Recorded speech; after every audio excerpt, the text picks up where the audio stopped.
Today on Context, the Egyptian uprising and the struggle for democracy. With the Muslim Brotherhood now elected, we'll hear about the tensions in the country from Christians and Muslims. I'm Lorna Duick, and you're watching Context, the show that looks at life beyond the headlines.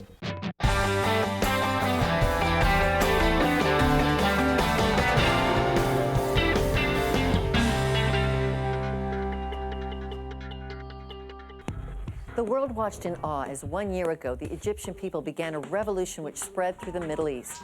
The early days of the Arab Spring saw millions of people demonstrate at Cairo's Tahrir Square. They wanted justice after 3 decades of increasing poverty and corruption under President Hosni Mubarak. The following months brought violent military attacks on protesters, Mubarak's resignation, and increased fear for the minority Christian population. Egyptians finally went to the polls, and the Muslim Brotherhood is now in power. Will Egypt become the democracy that hundreds of its people died for? And what's in store for its historically persecuted Coptic Christians? 1 year after the revolution, let's put it in context.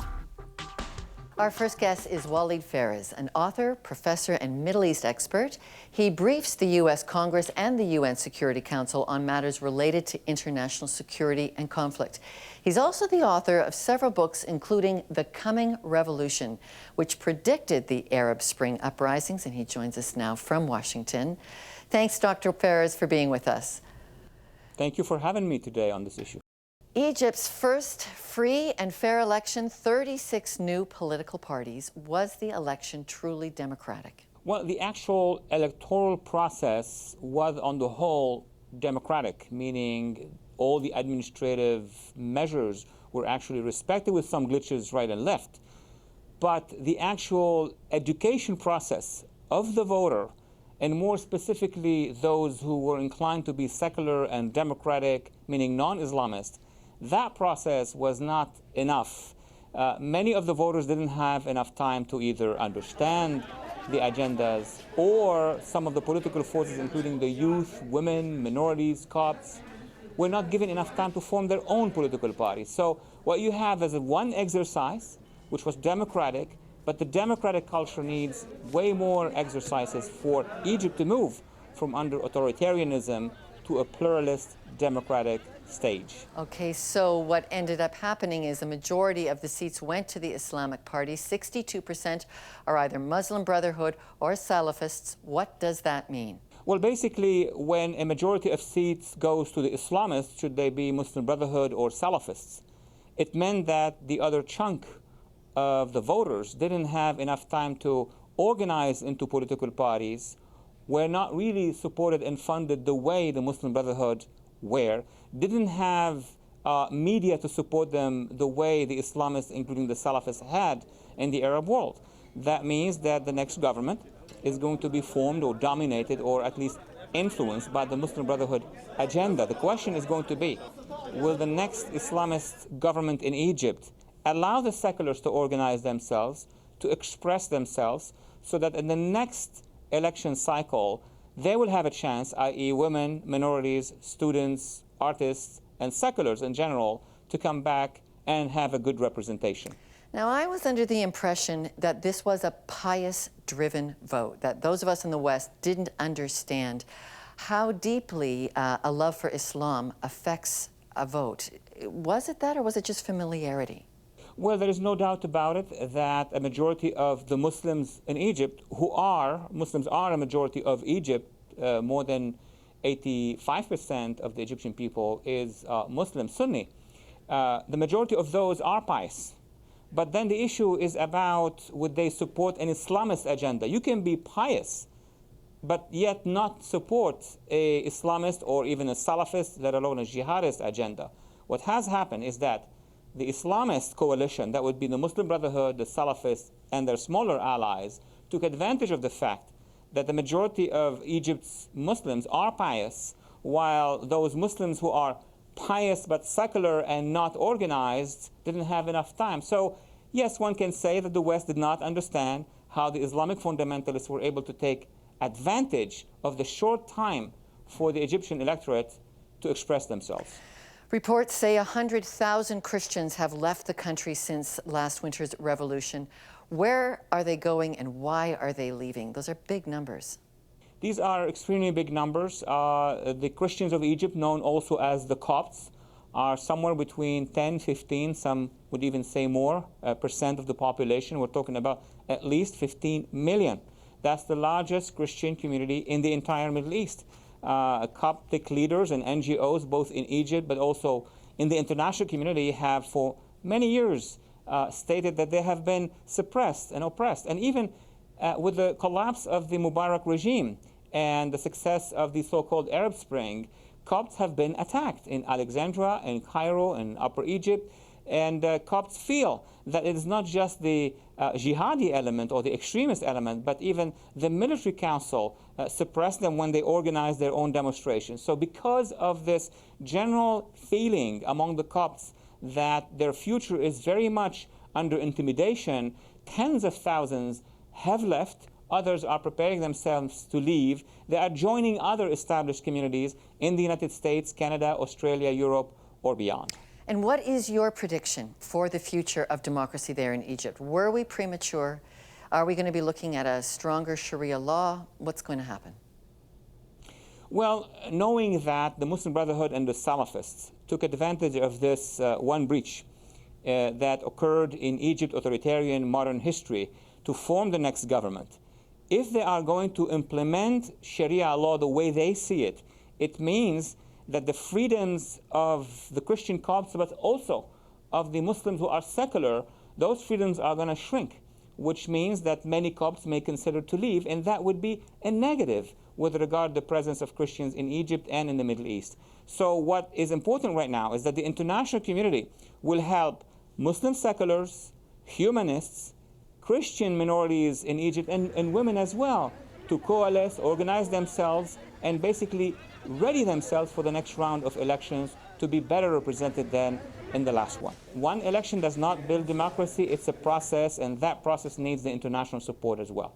Okay, Walid Faris, thank you for joining us from Washington. Thank you for having me. Well, here in our studio audience, we have some Canadian Egyptians, and I want to ask, what has it been like following these events from afar? All right, let's start with this gentleman right here. It has been like hell in Egypt for most of the Coptic Christians, of course, because with the fall of the regime that was there and very well entrenched for over 30 years, now with all of a sudden, the regime is down. The regime was not good to the Coptic people to start with, but now no regime, and still we have the Salafists and we have the extremists and the Islamists out in the open without any security, without police, without any protection from the military, and the Christians are very vulnerable, exposed to all these factions. The unwealthy Christians are stuck in a very bad situation. They have no right to file for claim refugees because the Canadian embassy in Egypt, they don't have the mandate to allow Christians of Egypt to file refugee claims from Egypt. They have to be outside of Egypt in order to do that. Okay. So this is an added hurdle. We're going to come back to those issues. But after a quick break, I'll speak with a man who did leave Egypt hours before the uprising. He'll share his story and tell us how his faith helped him cope in difficult times.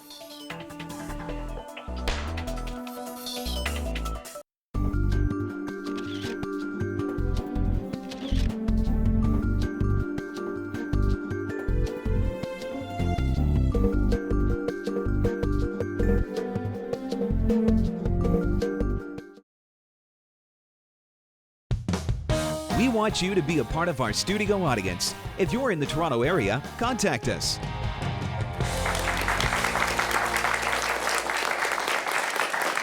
Today we're looking at Egypt 1 year after the revolution. To give us an idea of what life was like before it, I have Rami Botris in studio. He's an Egyptian who immigrated to Canada hours before the revolution began on January 25 of last year.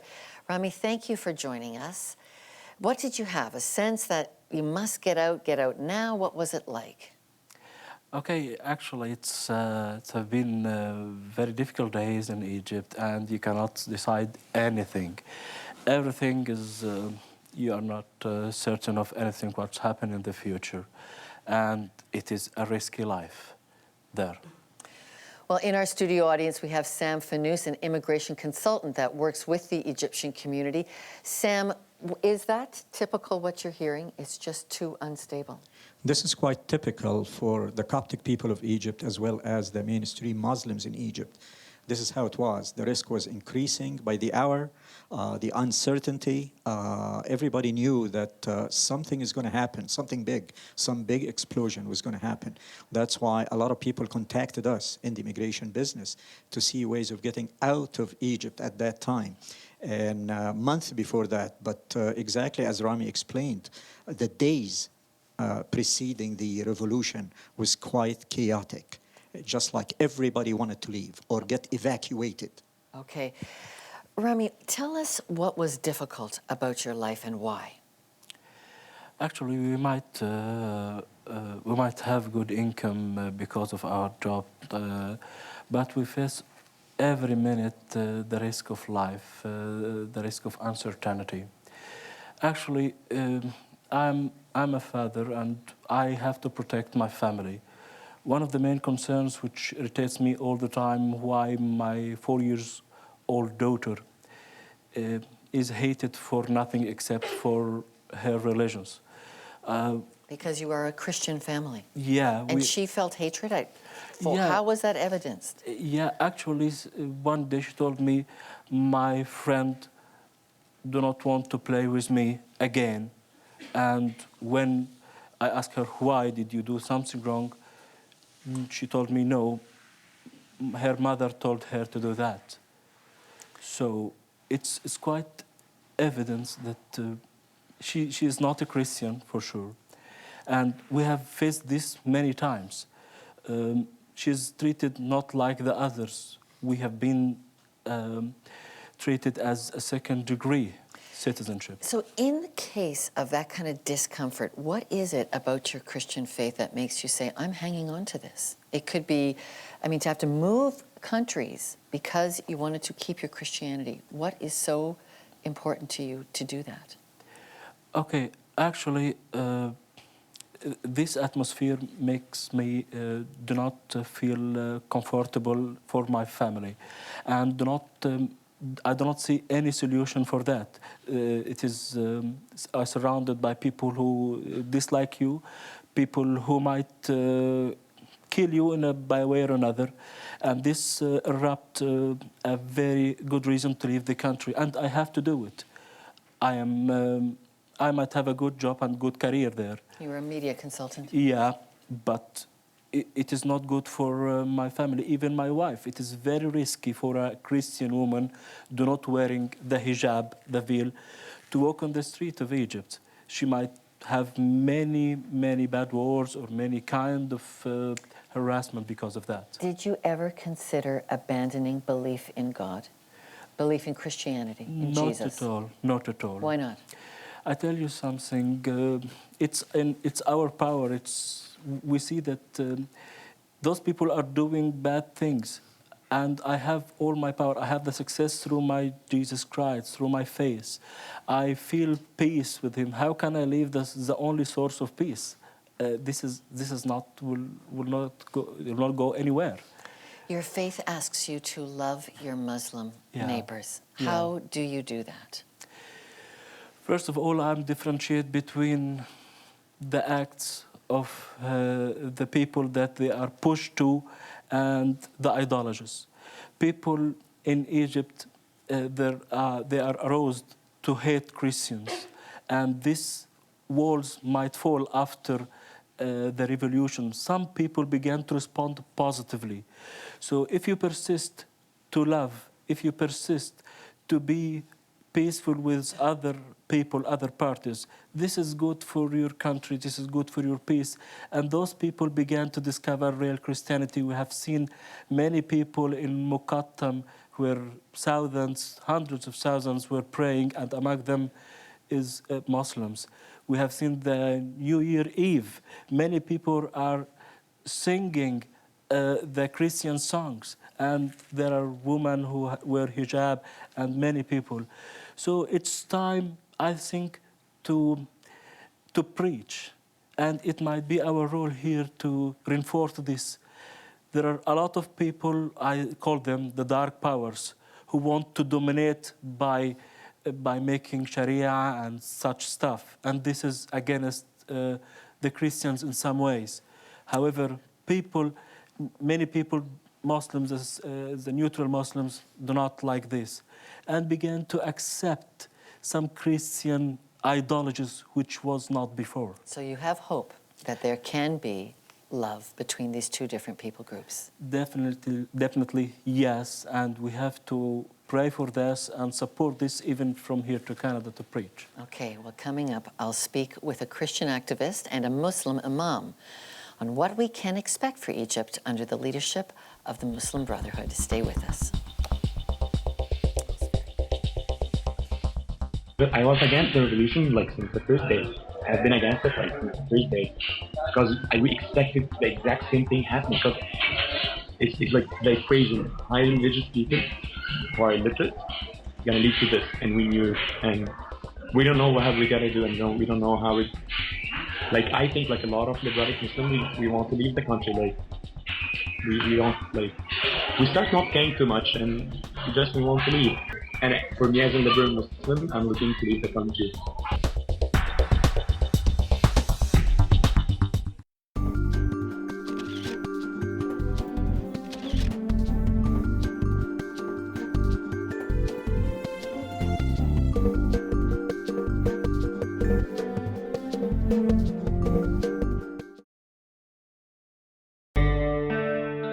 Every journey of 1,000 miles begins with a single step.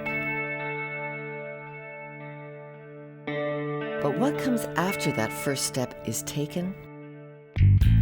The faith journey is a movement, a lifestyle, filled with lots of questions. It's about this belief in new life and new creation. In his book, Mile One, author Paul Carter accompanies readers along the first mile of their faith journey. His practical ideas like connecting in tribe, understanding the Bible, learning to pray, and developing self-control and more will help you and others you know grow in faith. Your mind is open as you share stories, ideas, and experiences with one another. If you have unanswered questions about walking with God or want to grow in your faith, then I'd recommend this resource tool to you. Mile One is the perfect companion for further exploration of the faith issues talked about on Listen Up TV. Are you or someone you know new to the journey of faith? Mile One makes a great personal read. It's also helpful for group discussion. To order your copy of Mile One for just $17.99, call 1-866-315-2080. Beyond the first step and into the journey of following Jesus. Call us, email us, tweet, or Facebook us to join the conversation. We want to hear from you. Well, welcome back to Context. It's been a year since the Egyptian Revolution, and we want to hear what it's been like for both Muslim and Christian Egyptians. Rada Malek is an Egyptian who immigrated to Canada 20 years ago and is a Coptic activist. Mohammed Khatib is the director of the Muslim World League of Canada, an NGO with the mission of promoting Islamic teachings to Canadians. And Rada, let's start with you. You say minorities in the country are extremely worried about the outcome of these elections. What are they fearing? Lorna, if you think about the mainstream Muslims being scared of the future they're going to face because they know for sure they're losing their basic freedoms, what do you think Christians would feel where they know they're losing both their freedoms and rights? Christians have been discriminated against for, not only discriminated, but persecuted for centuries.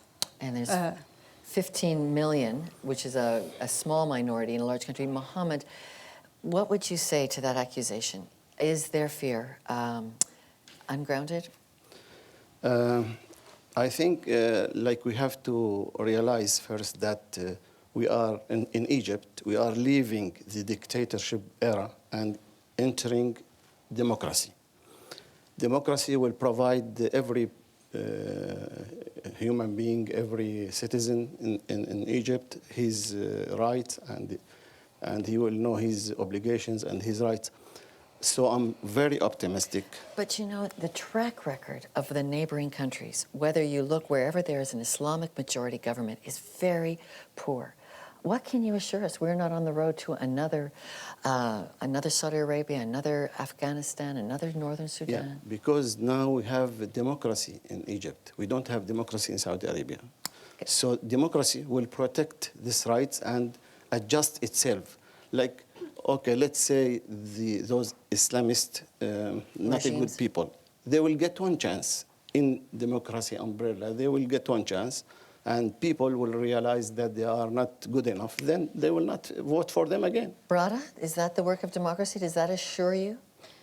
Lorna, I would say that during the dictatorship period, the Islamists were the heavy, hard hand that the dictators used to hurt and terrify the Christians.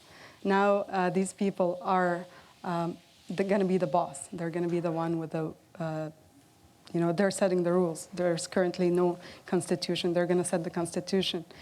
They're not even looking into the rights and needs of different segments of society. Mohammed, I want to quote something the Islamists emphasized, and this came out during the election literature. We speak for God and His Prophet. What would they be saying on behalf of Allah? Actually, like some Muslims might seeking Islamic State. And that's maybe like they might think that they have authority from God to rule or something like this. That's not the case in Egypt. If you are talking about Egypt, this is not the case there. The Islamists in Egypt, they now accept the democracy. They declare that they will obey the rules of democracy, and they will practice their Islamic background or Islamic ideas through the parliament. There will be no like forcing in these ideas. And let me just bring an example to make it very clear. I think the future of Egypt may be close to Turkey, for example. Now we have really... Where there's a secular government, but which is Islamic. Yeah, kind of this. Yeah, like the background of the people who are ruling Turkey are Islamic, but they accept the ideas of democracy, the rules of democracy, and they implement it, and they are doing well. I wish for Egypt the same. You'd have to get rid of head veils. There'd have to be... Rada, does that assure you that we could have like a Turkish model here, or are you fearing more the Algerian model? You do realize that the Muslim Brotherhood have evolved enough that they learn how to put the poison in the sugar pill, and that's how they know how to soothe society into accepting them in power. But they have a publicly declared agenda to Islamize society. How do you do that? It's mainly by when you deal with mature adults, you're basically going to try to scare them or guilt them.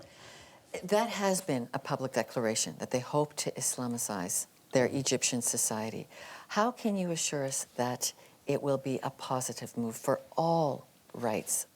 Like I believe in what people saying. They are saying they adopt the democracy, they will follow the rules. Give them chance, they will do that.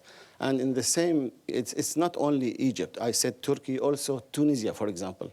The leader there, Ghannouchi, he said, they asked him, are you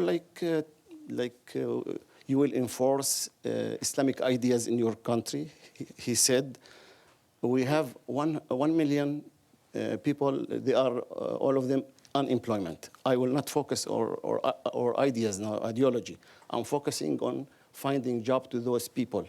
So I think the same. The focus now is the development, is the education, not the focus on Islamic matters. Why? Because the people of Egypt in general are religious people.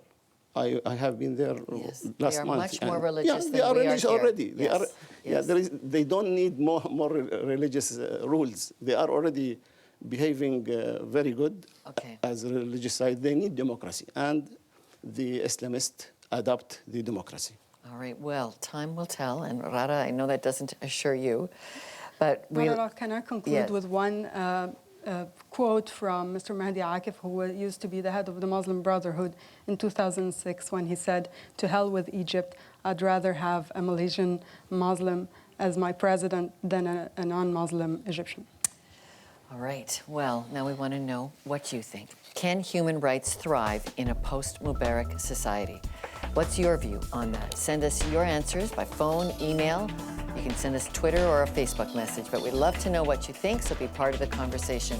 And our studio audience is taking a live vote. We'll have those results just after the break.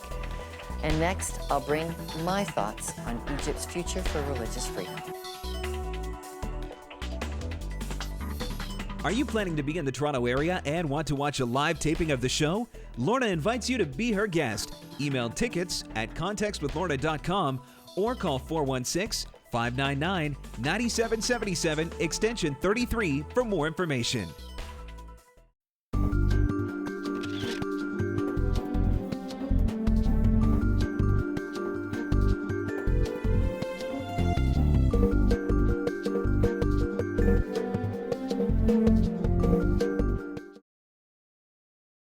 We asked what you thought, and this is what you said. From 1959, when we were made to live in villages and our land and housing was taken from us, we became so dependent on the government. That's the way they want it. Let's work together a little bit. I never got any handouts in my life. I've been to second-hand stores buying clothes. I had to do what I had to do for my family and not wait for somebody else to come to get it. I'm sorry about that a little bit. Today's audience members will receive a complimentary book from the Faith Family Books and Gift Store. For your chance to get a free book, send us your feedback on today's show. Call our viewer feedback line, send us an email, or leave a video message. We're on Facebook and Twitter at Context TV. Well, before the break, I asked our studio audience, can human rights thrive in a post-Mubarak society? And here's how they voted. Well, we've got about a halfway split there. 48% say they are unsure, so at least that gives room for hope that we'd love to give it a great run to see that there could be a new day for human rights in Egypt. Well, we've talked a lot about religious tensions in the aftermath of the Egyptian vote, and what troubles me is that belief in God was never intended to be a cultural identity, let alone a divisive one. Culture cannot follow God. Only individuals can. Many decades ago, Egypt's Christians declined engaging in political power. Theirs was said to be a heavenly kingdom, something separate from political power. But now that religious freedom to believe that appears to be under threat, they're back on political ground. And when Canada recently opened its Office for Religious Freedom, it heralded that international political policy has to lead on the issues for peace, and peace that promotes religious freedom is at the core of that. So we've left more on our website on this important issue, and that's my view, but what about yours? Write us, let us know your feedback, and we send a free book to just a random sample from our feedback in today's show. So call the viewer feedback line, send an email, leave a video message, and make your chance at letting your opinion be known and getting a free book. I'm Lorna Dueck. Thanks for watching Context. Join us next week as we explore life beyond the headlines.